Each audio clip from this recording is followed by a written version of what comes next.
현재 여당인 민주당은 지난 6월 18일 의원총회를 열어서 나름대로 경론 끝에 종부세 부과 기준을 공시가격 9억 원에서 상위 2%로 그리고 양도소득세 비과세 기준을 9억 원에서 12억 원으로 조정하기로 당론을 확정했습니다. 먼저 여당이 1주택자 종합부동산세 과세 기준을 공시가 9억 원에서 상위 2%로 조정하기로 결정하면서 이 조치가 주택시장에 어떤 영향을 미치게 될지 살펴보겠습니다. 이번 결정으로 일단 종부세 대상자가 조금은 줄어드니 조세 반발은 일부 줄어들 수 있겠습니다. 그리고 1주택 은퇴 세대들의 세 부담이 완화된다는 점은 긍정적으로 생각됩니다. 1주택자 종부세 기준이 상위 2%로 조정될 경우 실제로 공시가격 9억 원 이상 11억 미만인 주택을 소유한 1주택자는 종부세 과세 대상에서 빠지게 됩니다. 참고로 올해 공시가 상위 2%이면 약 11억 원 선의 주택으로 예상되며 시가로 따지면 15억에서 16억 원 선입니다. 그리고 이런 식으로 세율을 정한 나라는 없다고 합니다. 상위 2%. 이렇게 과세 대상을 비율로 책정해 과세한 전례가 없다 보니 실제 세금 부과에 있어 일정 부분 혼란이 발생하는 것은 불가피해 보입니다. 헌법에 규정된 조세 법률주의에도 위배된다는 지적이 나오고 있고 한 번도 경험하지 못한 세제라는 말이 나오는 이유이기도 합니다. 일단 공급 확대를 위해서 매물을 내놓아야 하는 사람들은 다주택자들입니다. 다주택자가 아닌 1주택자에 대해서만 종부세 대상 기준을 완화한 것입니다. 이 다주택자들의 보유세는 변함없이 그대로 유지되고 있어 집값 안정을 바라는 정부의 기대와는 달리 주택시장에 미치는 영향은 크지 않을 것으로 보여집니다. 개인이 보유한 부동산 공시가 합계액으로 쭉 순위를 매긴 뒤 상위 2% 기준선을 정하고 그 아래 구간의 1주택자는 모두 종부세 대상에서 제외합니다. 하지만 다주택자에 대해서는 종부세 기준 6억 원을 유지합니다. 오히려 다주택자의 경우 비과세 6억 원 기준이 그대로 적용되므로 1주택자들은 완화를 해줬는데 우리는 왜 안 해주는 거야? 라는 생각을 하게 됩니다. 그러면 가중된 세금은 고지곳대로 내려고 할까요? 당연히 임차인에게 떠넘기려 할 것입니다. 전세와 월세 가격이 올라가겠죠? 이렇게 세금 부담이 세입자에게로 전가될 수 있습니다. 결과적으로 전세와 월세 가격이 오르면 당연히 매매가도 밀어 올려지게 됩니다. 정부는 정말 부동산 시장의 안정을 바라는 것일까요? 집값이 오르고 있는 것을 느끼지 못하는 것일까요? 오히려 이런 식의 잦은 규제의 변화는 시장의 방향성을 잃게 만들어 혼란만 가중되는 모습입니다.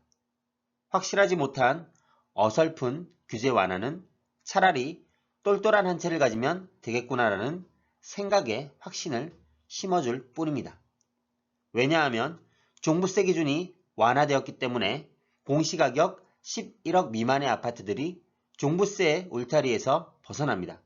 그러면 종부세와 상관이 없는 아파트라는 인식에 가격이 한 번 더 상승할 가능성이 매우 큽니다. 현재 시점에서 아파트 거래량은 줄어들고 있습니다. 비교적 주요 입지의 아파트들이 비싸다는 인식과 반면에 호가는 내려가지 않기 때문입니다. 하지만 종부세 완화의 수혜를 받는 이 가격대의 수요가 몰리게 되면 거래는 성사됩니다. 파는 사람, 사는 사람 두 명만 서로 오케이 하면 거래는 이루어지게 되어 있습니다. 나아가 결국 똘똘한 한 채의 기준점이 상향되는 현상이 발생하게 됩니다.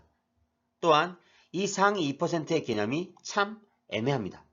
왜냐하면 상위 2%를 어떻게 확정할 것인지에 대한 논란이 계속될 것입니다.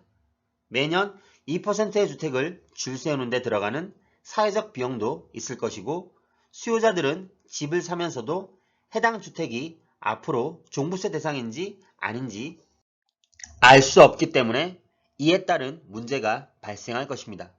좀 더 구체적으로 살펴보면 앞으로 부동산 시세 변화 등으로 내년에는 종부세 기준선이 어느 정도가 될지 예측하기 어렵습니다. 내 집 마련을 하려는 실수요자나 갈아타기를 시도하는 1주택자로서는 어느 주택을 살 때 적게는 수십만 원에서 많게는 수천만 원까지 되는 종부세 납부 여부를 가늠할 수가 없게 됩니다. 원래 부동산 세금은 취득세, 보유세, 양도세가 있는데 종부세는 부자들만 내는 세금이라는 인식이 강합니다. 우스갯소리로 너 종부세 내네? 좋겠다. 이런 말을 하기도 하죠. 하지만 종부세는 보유세입니다. 보유하고 있으므로 세금을 매기는 것입니다. 하지만 이런 상위 2% 기준을 잡아버리면 실제로 부자들만 내는 세금인 부유세의 개념으로 확실하게 돌아서게 됩니다.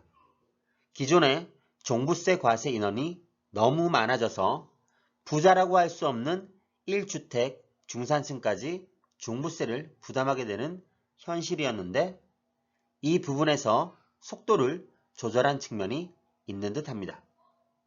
양도소득세는 1가구 1주택자에 대한 비과세 기준선이 현행 실거래가 9억 원에서 12억 원으로 상향 조정됩니다.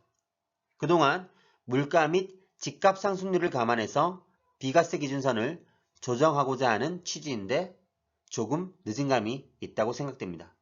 하지만 이 역시 다주택자들에 대한 양도세 중과 등의 기조가 바뀐 것이 아니어서 시장에 미치는 영향은 제한적이라고 보여집니다. 1주택자 양도세 비과세 기준을 9억 원에서 실거래가 12억으로 상향 조정한 것은 오히려 시장에 부정적인 영향을 미칠 수 있습니다.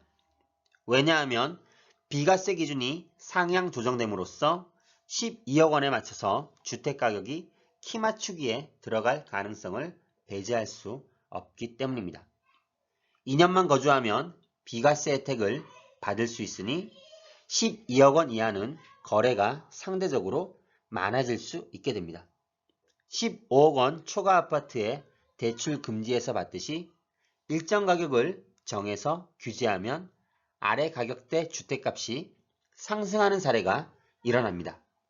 양도세 혜택을 본 집주인들이 갈아타기를 위해 집을 팔고 현재 전셋값 상승에 지친 무주택자들이 매물을 받으면 거래가 성사되므로 가격대가 올라갈 수 있습니다.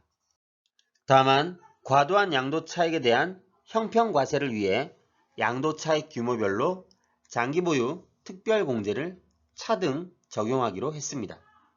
여당 부동산 특위가 비과세 기준을 상향하는 대신 양도차익 5억 원 초과주택의 장기보유 특별공제율을 하향하기로 한 것입니다. 부동산 특위는 양도차익 5억 원 이하는 현행처럼 40%를 공제해주되 5억 초과 10억 이하는 30%, 10억 초과 20억 이하는 20%, 20억 초과는 10%만 공제하는 방안을 제시했습니다. 양도 차익이 크면 오래 보유해도 양도세 감면을 많이 받을 수 없게 되는 것입니다. 현재는 장기 보유 거주주택에 대해 40%씩 최대 80%까지 세금을 공제해주지만 앞으로는 차익 규모에 따라 공제율을 다르게 적용하는 방식을 검토하게 됩니다. 민주당 특위는 양도 차익이 10억에서 20억이면 장기 보유 공제율을 최대 40%가 아닌 40%에 80%를 곱한 32%만 해주는 방식을 예로 들었습니다. 따라서 양도세 장기 보유 특별공제 차등 적용 방침으로 법 시행 전까지는 갈아타기 수요가 매물로 나올 가능성이 있습니다. 그러나 그 이후에는 매물 잠김 현상이 나타나게 될 것입니다. 다주택자의 매물을 시장에 나오게 하기 위해서는 양도세를 최대한 낮춰야 합니다. 그들이 현실적으로 받아들일 수 있을 정도로 말입니다.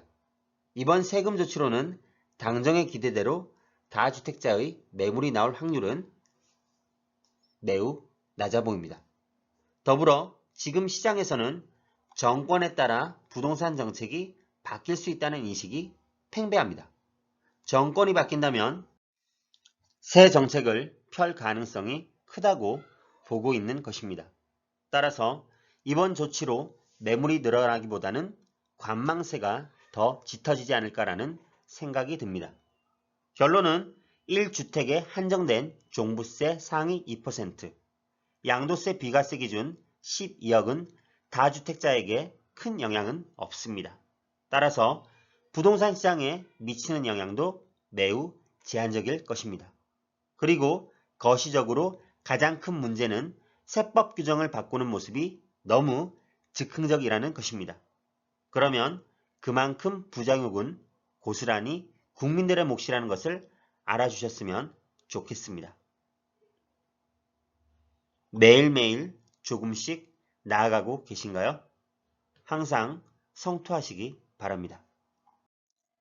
지금까지 시청해 주셔서 감사합니다.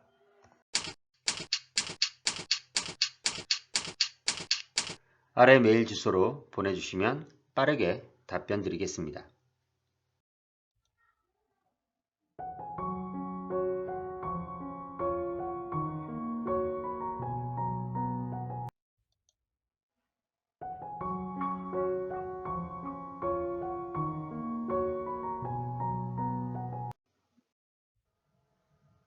네이버 카페에 오시면 더 많은 정보를 확인하실 수 있습니다.